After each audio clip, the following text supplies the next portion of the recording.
দিনের কাজের টাকা লুটের অভিযোগ। হাসনাবাদে জনরোষের মুখে তৃণমূল নেতা, তাকে উদ্ধার করে থানায় নিয়ে যায় পুলিশ।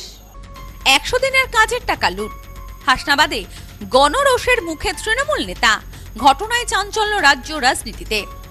100 দিনের কাজের টাকা আত্মসাতের অভিযোগে পুলিশের জালে সুপারভাইজার তথা এক তৃণমূল নেতা। জানা গেছে ধৃতের নাম গৌতম বৈদ্য।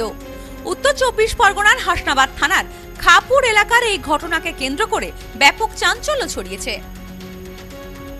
স্থানীয় সূত্রে জানা গেছে, রাজ্যে যখন কেন্দ্রীয় সরকারের 100 দিনের কাজের প্রকল্প চালু ছিল, সেই সময় হাসনাবাদ খাপুকুর এলাকায় সুপারভাইজারের দায়িত্বে ছিলেন তৃণমূল নেতা গৌতম বৈদ্য।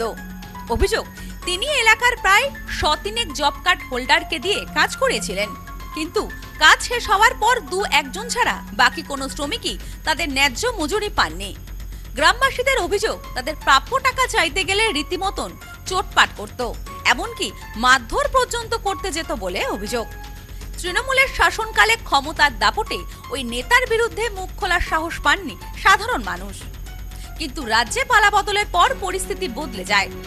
দীর্ঘদিনের ক্ষোভ উগরে দিয়ে খাপুর এলাকার কয়েকশো বঞ্চিত জব কার্ড হোল্ডার একজোট হয়ে তৃণমূল নেতা গৌতম বৈদ্যকে ঘিরে তুমুল বিক্ষোভ দেখাতে শুরু করেন।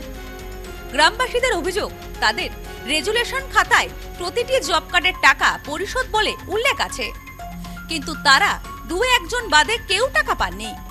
বিক্ষোভকারীরা তৃণমূল নেতাকে ঘিরে বিক্ষোভ দেখাতে শুরু করলে পরিস্থিতি উত্তপ্ত হয়ে ওঠে।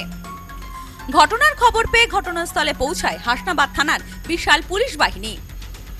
উত্তেজিত জনতার হাত থেকে পুলিশ প্রথমে গৌতম বৈদ্যকে উদ্ধার করে থানায় নিয়ে আসে। পরবর্তীতে বঞ্চিত গ্রামবাসীদের লিখিত অভিযোগের ভিত্তিতে এবং পুরো বিষয়টি খতিয়ে দেখে দুর্নীতিগ্রস্ত সুপারভাইজারকে তৃণমূল নেতা গৌতম বৈদ্যকে গ্রেপ্তার করে পুলিশ। দীর্ঘদিনের বঞ্চনার পর অবশেষে আইনি পদক্ষেপ শুরু হওয়ায় স্বস্তির নিঃশ্বাস ফেলেছেন খাপুরের সাধারণ মানুষ। ইতিমধ্যেই পুলিশ ঘটনার তদন্ত শুরু করেছে। তারা পায়নি কেন?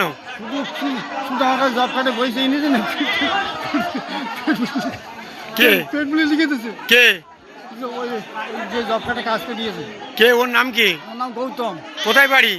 এই বদ্দিপাড়ায় বাড়ি। এ বিষয়ে বিক্ষোভকারী জব কার্ড হোল্ডার অতসী মণ্ডল বলেন, গৌতম বৈদ্য জব কার্ড করে দেওয়ার নাম করে আমার কাছ থেকে 2000 টাকা নিয়েছিল। টাকা নেওয়ার পরও সে ঠিকঠাক জব কার্ড দেননি। কার্ডের মধ্যে অন্য লোকের নাম ও আধার কার্ড জুড়ে দেওয়া হয়েছে। শুধু তাই নয়, আমরা যে কষ্ট করে কাজ করেছি সেই কাজের টাকাও আমাদের দেওয়া হয়নি বলে অভিযোগ করেন তিনি। গৌতম বৈদ্য কি করেন উনি? সুপারভাইজার। কি হয়েছে আপনার সঙ্গে? 2000 টাকা নিয়েছে। কেন? ওই জব কার্ড করে দেওয়ার জন্য। সে উপরে জব কার্ড করে দিয়েছে, অন্য লোকের নাম দিয়েছে, আধার কার্ড তাও ঠিক করে দিইনি, আবার কাজ করেছে সে টাকাও দিইনি। এ বিষয়ে বিজেপির হিঙ্গলগঞ্জ 2 নম্বর মণ্ডলের সাধারণ সম্পাদক মানুষ মণ্ডল বলেন, তৃণমূল আমলে সুপারভাইজাররা সাধারণ মানুষকে কাজ করানোর পর টাকা দেননি, তার জন্য প্রতিটি গ্রামে মানুষ ক্ষুব্ধ। হাসনাবাদের বিভিন্ন জায়গায় টিম ছড়ে তৃণমূল নেতাদের বেঁধে রেখে টাকা উদ্ধারের ব্যবস্থা সাধারণ মানুষ করছে। অত্যাচারের প্রতিফলন এই বিক্ষোভ বলে জানান তিনি। যেভাবে সুপারভাইজাররা সাধারণ মানুষের কাজ করানোর পরে তাদের যেভাবে টাকা দেয়নি, তার জন্য প্রতিটা গ্রামসভাতে মানুষের ক্ষিপ্ত এবং ক্ষুব্ধ হয়ে গেছে। তার জন্য শুধু ডিম নয়, মানুষকে বেঁধে রেখে সেই টাকা উদ্ধারের জন্য গরিব মানুষের টাকা। Sampriti guest house hotel and restaurant, সমস্ত আধুনিক সুবিধাযুক্ত AC double bedroom, standard double bedroom, twin bedroom, deluxe double bedroom. আমাদের হোটেলেই রয়েছে বাঙালির খাবার সহ মাল্টি কুইজিন রেস্টুরেন্ট। শহরের মধ্যে অথচ সম্পূর্ণ নিরাপদ পরিবেশে থাকা খাওয়ার একমাত্র ঠিকানা Sampriti guest house hotel and restaurant, Chakdah road, টবাজার, বনগাঁ। ফোন 03215257603।